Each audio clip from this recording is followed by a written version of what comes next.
औज़ु बिल्लाहि मिनश शैतानिर रजीम बिस्मिल्लाहिर रहमानिर रहीम। प्यारे बच्चों, अस्सलामु अलैकुम व रहमतुल्लाहि व बरकातुहू व मग़फ़िरतुहू व दख़लल जन्नह।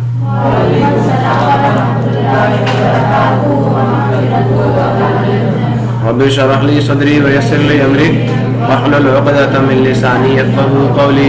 Rabbi ज़िदनी इल्मा rabbi ज़िदनी इल्मा rabbi ज़िदनी इल्मा। अल्लाहुम्मा इन्नी अस्अलुका इल्मन नाफ़िअ व रिज़्क़न तय्यिबा व अमलन मुतक़ब्बला। अल्लाहुम्मा अल्लिमनी अल-किताब वल हिसाब। अल्लाहुम्मा ज़क्किरनी मिन्हु मा नसीतु व अल्लिमनी मिन्हु मा जहिलतु। अल्लाहुम्मा खुज़ बियदिक। प्यारे बच्चों, आज हम लोग 9th class mathematics chapter number 16 का थ्योरम नंबर 2 जो है हम उसे अंडरस्टैंड भी करेंगे और उसे प्रूफ भी करेंगे और उसके प्रूफ को भी अंडरस्टैंड करेंगे, डिस्कस करेंगे। देखते हैं जी थ्योरम की स्टेटमेंट क्या है। स्टेटमेंट कुछ इस तरह है कि अगर आपके पास कोई से दो पैरेललोग्राम जो है, पहला थ्योरम तो ये था ना कि वो सेम बेस पे हों, यहाँ पे क्या इक्वल बेस पे हों, उनके बेसिस इक्वल हों। ये parallelograms on equal basis, basis क्या आ जाएंगी यार, ये बेस इस बेस के क्या होगी, इक्वल होगी, और आल्टीट्यूड्स क्या होंगे, सेम होंगे, दोनों की हाइट भी क्या होंगी, सेम, तो फिर उनके एरिया सेम होते हैं। क्लियर हो गया? तो बेटा जी फर्स्ट ऑफ ऑल तो हम लोग फिगर बनाएंगे। फिगर मैंने पहले बनाई है, सारा कुछ मैंने लिखा भी हुआ क्योंकि हमारी रिकॉर्डिंग जो है पहले वो गायब हो गई है। सो क्या लिखा था मैंने जी, फर्स्ट ऑफ ऑल मैंने ये मैंने कहा मैंने लाइनें आपने प्लॉट करनी है, सबने लाजमी 2 लाइनें हमने ड्रॉ की थी, ठीक है जी।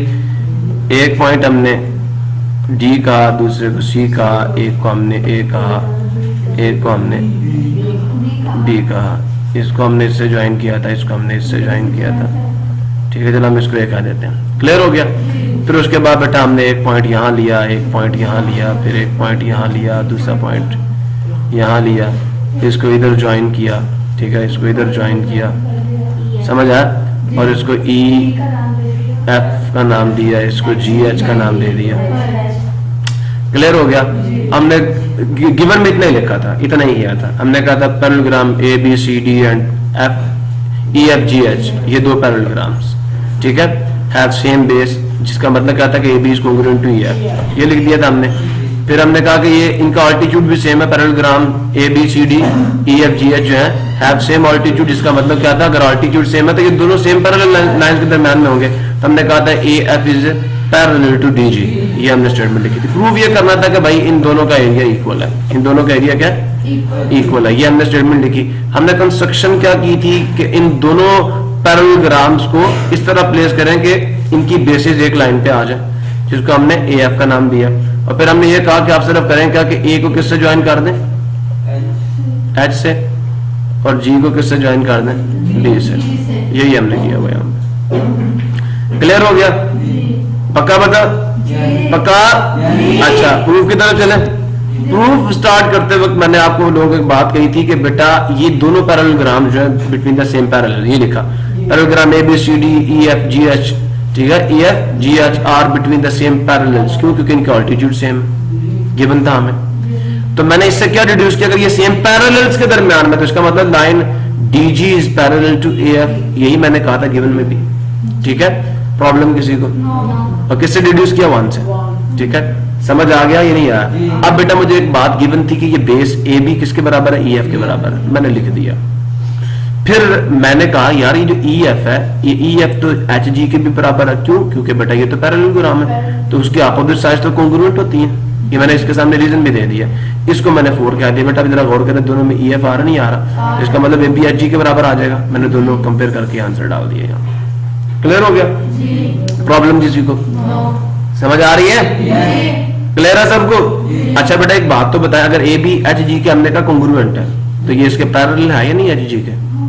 वजह क्योंकि ये पूरी लाइन, ये पूरी लाइन ऊपर वाली कौन सी, डी जी और ए एफ, तो बेटा ये तो उनके टुकड़े हैं, क्या टुकड़े पैरेलल नहीं होंगे? मैंने ये लिखा फ्रॉम 2, मैंने लिखा हुआ कि 2 कह रही है कि पूरी लाइन पैरेलल, तो टुकड़े भी पैरेलल। अब बेटा मुझे एक बात बताओ, ये आपकी चकोर बनी है नहीं बनी, क्वाड्रिलेटरल बनी है नहीं बनी, ए बी जी एच, 4 कोने बन गए इसके। तो हमने थ्योरम नंबर 11.2 में कहा था कि अगर किसी भी क्वाड्रिलेटरल की 2 साइड्स एक दूसरे के कॉन्ग्रुएंट आ जाए, जो कि आ चुकी हैं, पैरेलल आ चुकी हैं, ठीक है, तो वो क्वाड्रिलेटरल क्या बन जाएगी, पैरेललोग्राम बन जाएगी। तो हमने यही तो लिखा कि B G H is a parallelogram, हमने इससे डिड्यूस कर लिया, किससे, 5 and 6 से पैरेललोग्राम बन गया। बस बेटा जी अब तो हमारे काम ही आसान हो गया। कैसे, ये ऐसा खूबसूरत पैरेललोग्राम है ना कि इसकी एक side A B C D के साथ कॉमन है और इसकी एक side E F G H के साथ कॉमन है। हमने पहला थ्योरम ये पढ़ा था कि एक ऐसा ये कह रहे दो ऐसे पैरेललोग्राम जिनकी बेस का हो सेम हो, अल्टीट्यूड सेम हो। ये जो नया पैरेललोग्राम बना इसका अल्टीट्यूड इनके बराबर है, क्योंकि ये भी तो दो पैरेलल लाइंस के दरमियान में आ रहा नहीं आ रहा। तो हमने ये कहा था कि ऐसे दो पैरेललोग्राम जिनकी बेस भी सेम हो, अल्टीट्यूड भी सेम, उनका एरिया क्या होता है, सेम होता है। तो इसका मतलब इसका एरिया इसके बराबर आएगा नहीं आएगा, बेटा मैंने नीचे ये डाल दिया चक्कर। Area parallelogram A B C D is equal to area parallelogram A B G H. Parallelogram with same base and same altitude have same area. Similarly देखें ये बेस माने यार, इसके लिए ये बेस और इसके लिए भी ये बेस। अगर हम इस पैरेललोग्राम की इस साइड को इसकी बेस भी मान लें और इसकी बेस भी मान लें तो देखें यहां पे भी लगेगा नहीं लगेगा कि इसका एरिया इसके बराबर आ जाए, क्यों, इन दोनों की बेस भी सेम है, अल्टीट्यूड भी सेम है। सो देयरफॉर इसका area A B G H का एरिया जो है वो बराबर आ जाएगा ई एफ जी एच के एरिया के। क्लियर हुआ और सुन रहे हो? अब इन दोनों को जरा कंपेयर करो, दोनों ये आपकी 8 और 9 की जो एक साइड है वो क्या है, इक्वल है। तो इसका मतलब दूसरी भी क्या होगी, हेंस प्रूव्ड। यहां तक हमने प्रूव करना था, आगे नेक्स्ट हमारा थ्योरम शुरू हो रहा था, इसकी रिकॉर्डिंग हम कर चुके हैं। ठीक है जी, अल्लाह हाफिज।